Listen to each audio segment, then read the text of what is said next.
We are, in fact, Mormons. We're Latter-day Saints. It's not an anti-religion film. It's an anti-certainty film. What do games have to do with us leaving? Everything. We as human beings are too quick to form people in very specific silos. Put them in a little box. Yep. Exactly. I'm asking you to choose between belief and disbelief. It's so important for us to challenge ourselves on our philosophies. Beware of confirmation bias and question everything. But I'm a creep. Huh? I'm a weirdo. Okay. What the hell am I doing? This is the most right we've ever been gotten. It's so funny, and it is terrifying.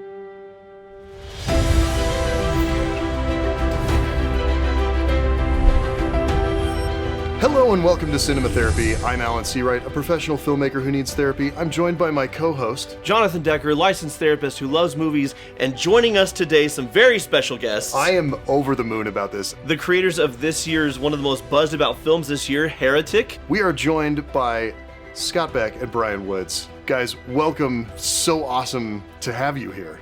Oh, thank you. Love what you're doing with the show. Very excited to break this down because I want to explore the psychology of belief, including the concepts of confirmation bias and questioning everything. Now, that being said, this is going to be a spoiler-filled discussion, so if you haven't seen Heretic, I cannot recommend highly enough that you watch this film. People think we're weird. What do you mean? I don't know, that South Park musical kind of makes fun of us. I listened to some of the songs and they're actually pretty funny. That is true. That Hello is objectively a banger. Hello is freaking hilarious. Anyway, who cares what people think? You're awesome. Thanks. Now, this feels like as good a time as any to drop in something that our fans have long suspected, at least some of you. We are, in fact, Mormons. We're Latter-day Saints. Yep. The whole time you would, the whole time. I knew it. We always said that the only way we would ever talk about our faith on the show is if they made the Book of Mormon musical into a movie. Correct.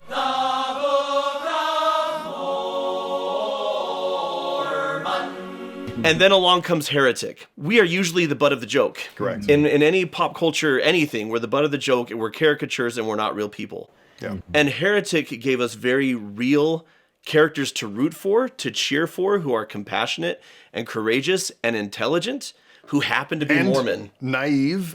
Mm-hmm. Yeah. They were very fully realized characters that were recognizably Mormon, but also not idiots or just silly. Hey, for every flight upstairs, our husband gets 5 times hotter.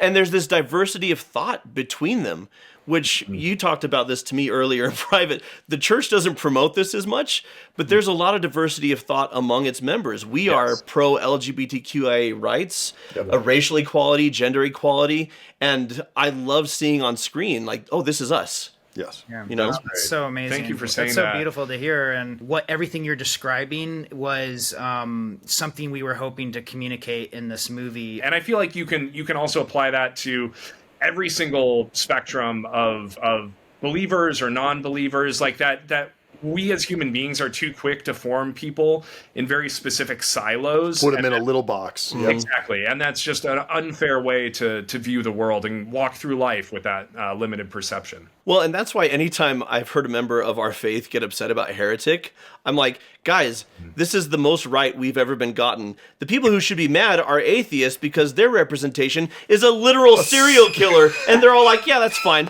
This is great. Let's enjoy the movie.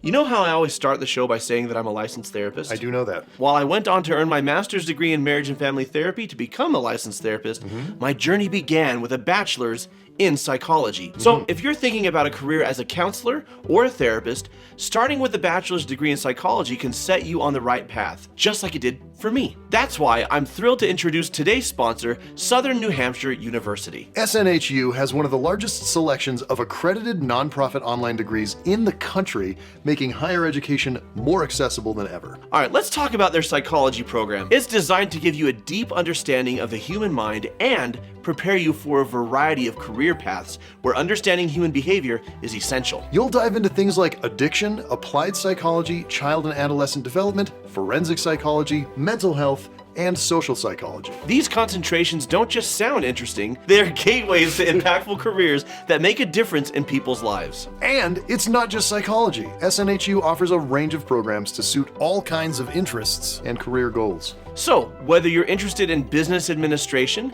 exploring the world of video game development, or protecting our digital landscapes with a degree in cybersecurity, SNHU has you covered. No matter your interest, SNHU's programs are designed to prepare you for success in today's fast-paced world. Plus, SNHU is making education radically affordable. Their online tuition rates are some of the lowest in the nation, making it possible for more people to pursue their interests in furthering their education without the financial burden. Don't let anything hold you back. Visit snhu.edu/cinematherapy. There's a link in the description below. Find out what courses you could take and request free information about that program. And here's the best part. When you request information, a real person will reach out to discuss how SNHU's program can specifically benefit you and your career goals. It's a no-pressure, personalized conversation to help you explore your options. So if you have a goal that you've been working on, or you've wanted to make a change, one click could be the start of an incredible journey. Visit snhu.edu/cinematherapy. Your future self will thank you. As a part of his plan, God chose prophets such as Adam, Noah, Abraham, and Moses. She's so eager. Prophets Talking of Noah, it is very wet. teach about God and receive revelation, and they interpret the word of God and preach the gospel to the world. And because of apostasy, Would you like to people come lose knowledge of the inside? gospel. You have a girl roommate? Objectively silly, cartoonish behavior that is so spot on. Roommate, we can't come inside unless another woman is present, but we can stay out here in the doorway if that's fine with you. It's just for safety. We don't mind the rain. Well, my wife is home. Does that count? Yeah, it's perfect. Okay, good. When you said roommate, I panicked. I haven't had a roommate since... Anyway, I have a soulmate, and that is good enough. That's great. We'd love to come in and meet your wife. He's Then saying come all on the in. buzzwords that Do are you like just pie? like catnip to a Mormon missionary. Yeah. It's so He knows his target for sure. They're always feeding us treats. We never seem to turn them down. Well, my wife loves to bake. So the idea of confirmation bias is very fascinating to me. You see what you're looking for. Right. Sister Paxton really, really wants a baptism. Boy, does she. And Sister Barnes, in a very touching bit of empathy and compassion, really wants that for her companion. Like, even more than she wants it for her mission, for the church, for the cause, she really wants a win for her friend. Yeah. And so they're both disregarding any cues or red flags. My wife is inside. Does that count? And they just trust. And they just believe. And Mr. Reed makes this point later on. You believed that my wife was in the kitchen because I told you that.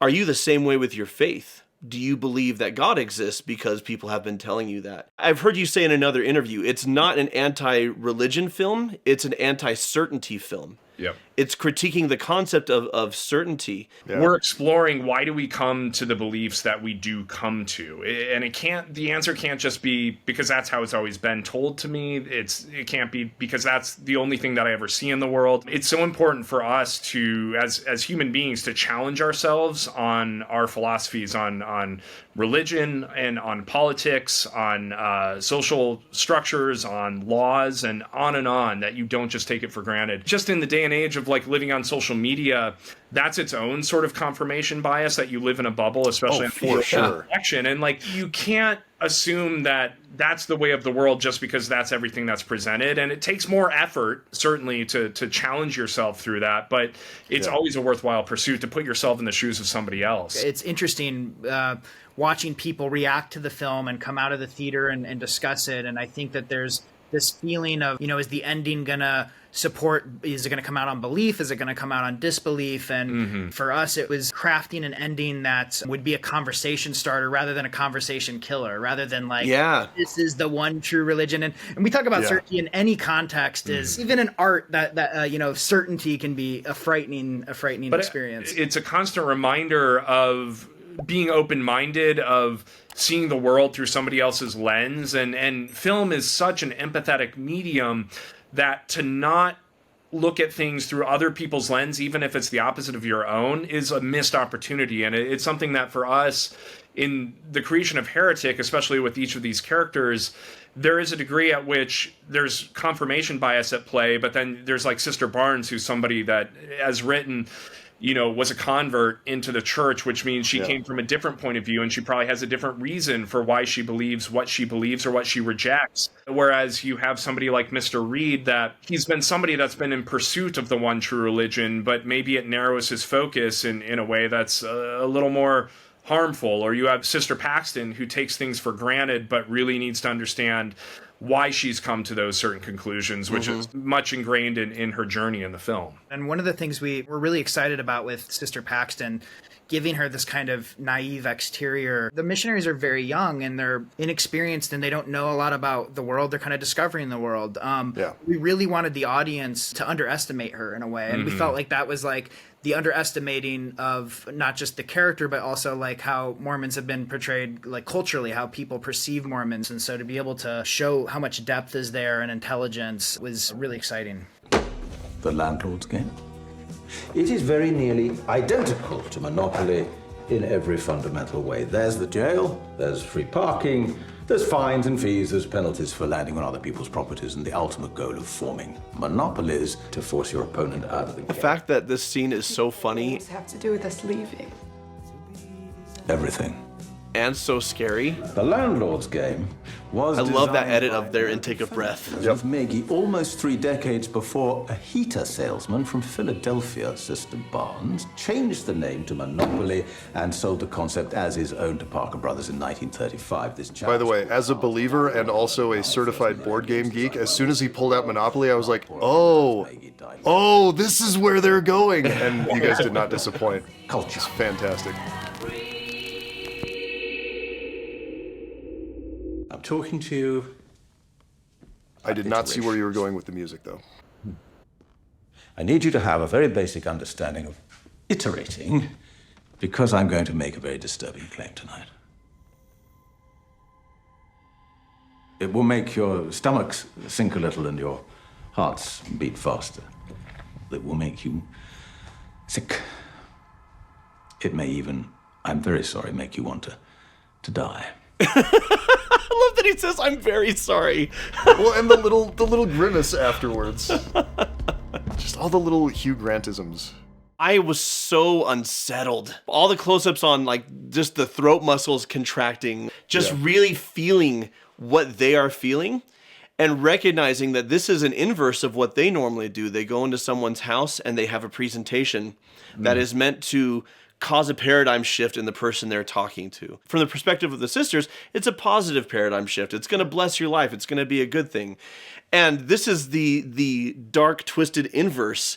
He's bringing them further into his house. He's got a presentation, and it's not going to be a good thing. They're probably going to want to die once they hear it, because it's going to just completely tear out the foundations of everything they hold dear. Yeah. How long were you guys working on this 35 pages in the chapel or whatever you called this set? I think it was like probably at least a week. We rehearsed the living room scene where they're sitting down, and it went really smoothly, and we were all kind of high-fiving and feeling confident. And then we got to the library scene that you just played, and we did a rehearsal for that.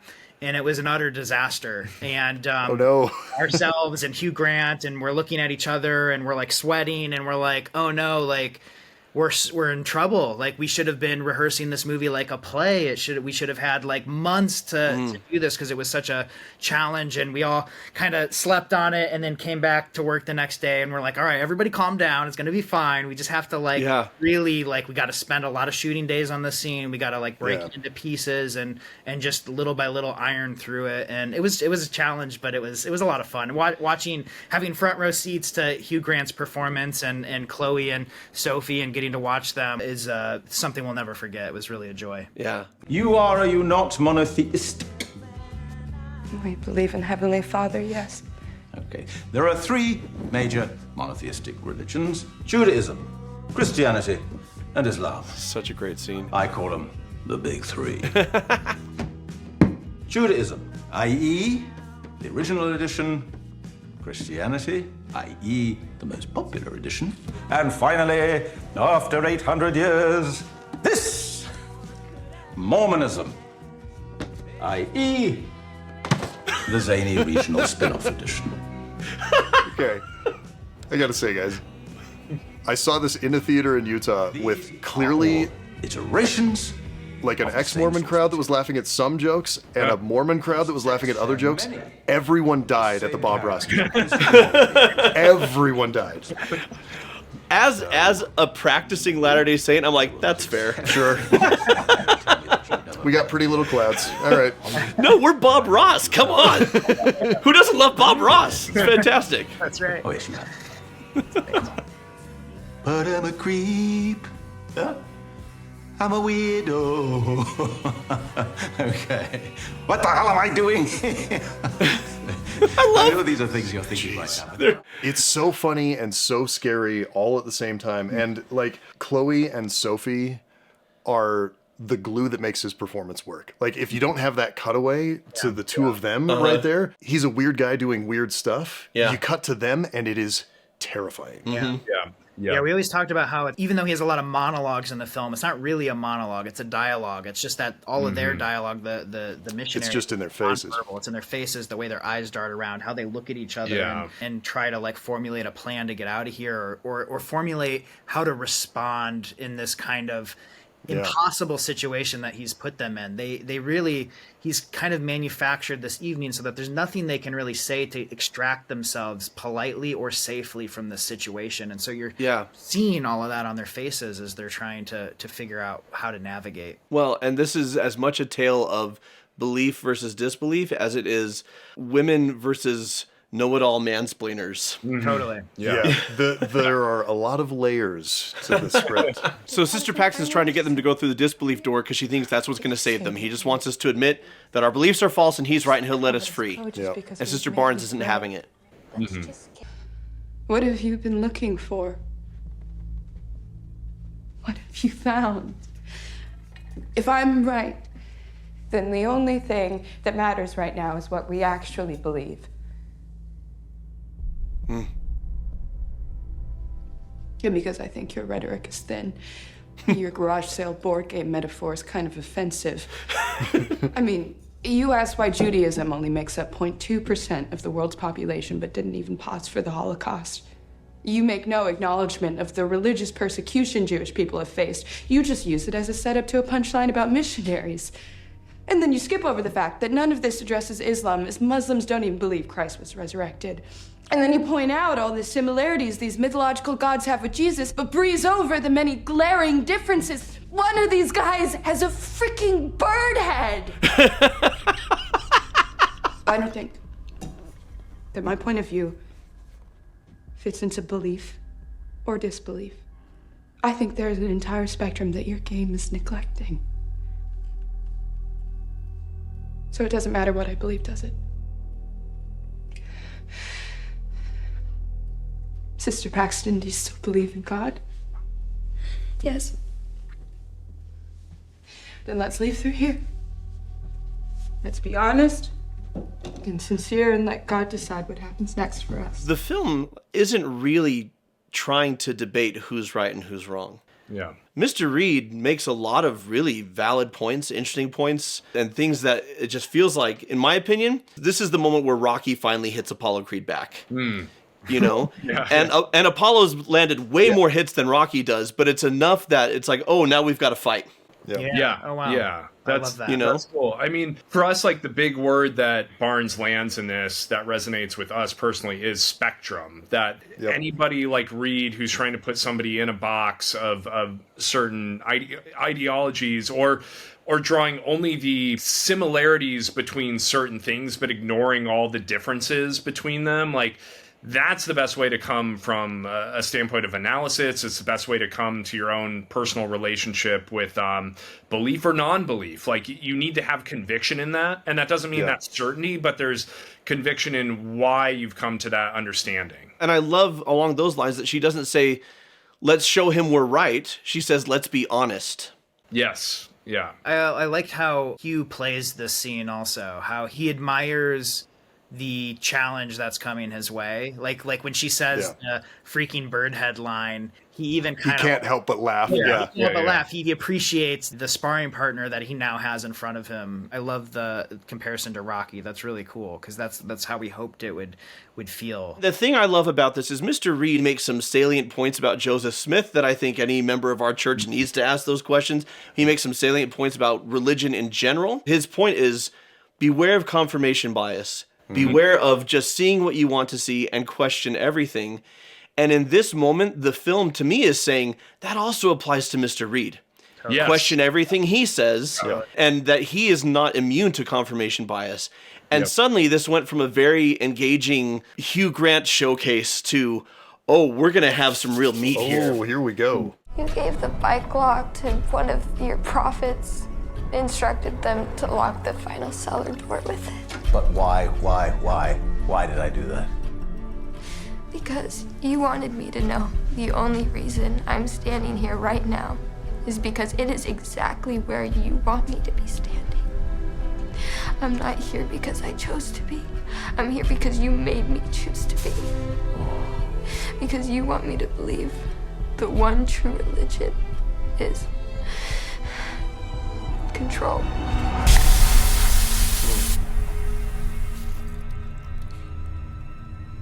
That is exactly right. Religion is just a system of control. It's okay. I'm gonna help you. Now, you see, that's what's so interesting. They don't want your help. They are exactly where they chose to be. But you killed that woman. I disagree. See, she chose to eat a poisoned pie because of her profound faith. It is called drinking the... Anyone? Kool-Aid. Speaking of confirmation bias, and I'm not looking for you to confirm my bias, okay? I'm just telling you what I got out of your film. Is I watched the scene, and it feels like, for a moment, the film is landing with a very strong thesis of, here's what Mr. Reed is saying, and look, he's right. Because religion's about control. He's a stand-in for religion. He got her here. He taught her what to think, what to believe. And yet, and as a person of the faith that is portrayed here, I was very deeply moved that in this horrifying moment, Sister Paxton takes her coat off and says, I'll help you. She doesn't choose to fight back. Yes. She doesn't choose to argue. That the women in the cages, she's trying to help them.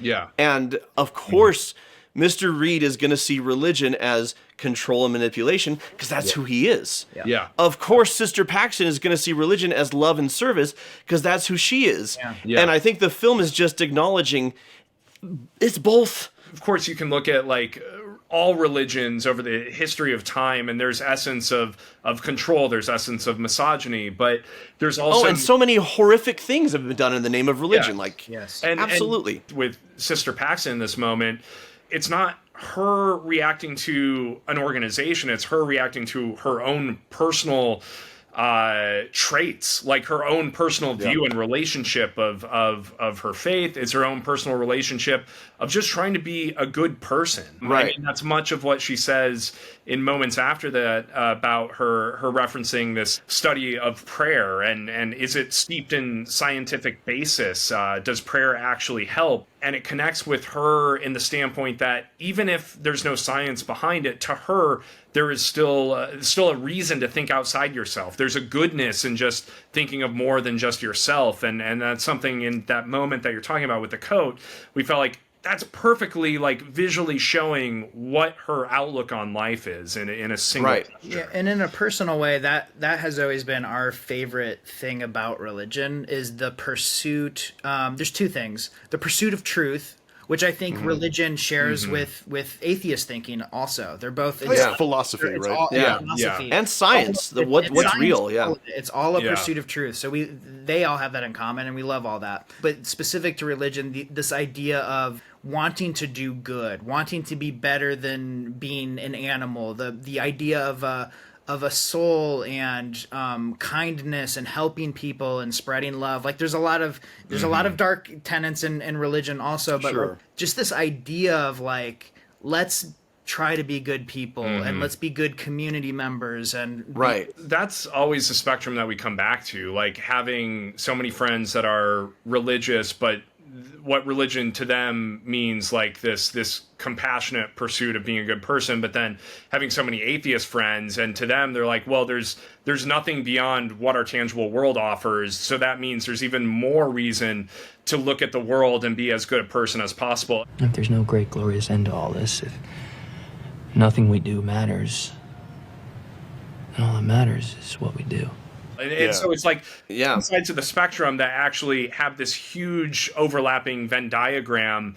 And again, I feel like that gets lost oftentimes in debate of other tenets of belief or disbelief. But they actually, like, there's such a similarity there that actually is quite beautiful. Most of all, I just want to thank you because, I mean, this is my faith community, but I think this is true of people in general. I think a lot of times people see a movie or a television show that relates to them. I certainly, if I watch a movie with a therapist in it, I'm sitting there picking it apart and saying, that's like not us at all, you know? And so just to pick these characters, and you're not siding with them, you're not promoting their worldview, but you're just letting them be human and real. I want to thank you for that, because I feel like a lot of people watching relate to that and want to see more stories that represent them without, they don't even have to agree with them, but just let them be. Thank you. So it's so meaningful to hear your perspective, and for you to say that about this movie is borderline going to make us cry. So I'm just rambling now, so I don't get emotional. That's very sweet of you. Well, hey, that's the whole MO of our show, man. I'm going to start crying. You're going to start crying. We're all. What? Did we just become best friends? Yep. I gotta say, the final set of shots that you guys did, there were more people talking about that shot than I've heard anyone talking about the end of a movie since Inception. Yeah, the spinning top. So cool. We worked really hard to get that final moment to land and hit, and the fact that was something that you witnessed as the audience was like, that makes us so happy because we worked so hard to get that exact balance. Like, I don't know, we felt a tightrope because this movie is about religion, and we approached it being like, there's no answers that clearly we can provide, because who's to say that we have any answers to it? Part of what we're grappling with is the unknowability of death.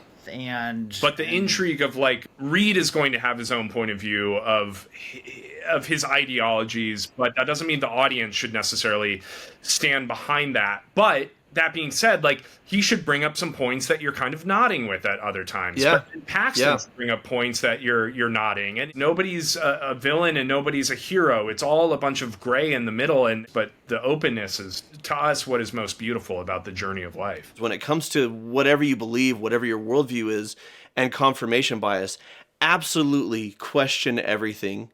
Be humble enough to admit when you're wrong, to have paradigm shifts. Yeah. But I think the film is also a warning that Mr. Reed questioned everything, but he didn't balance it with keeping his compassion and integrity. Right.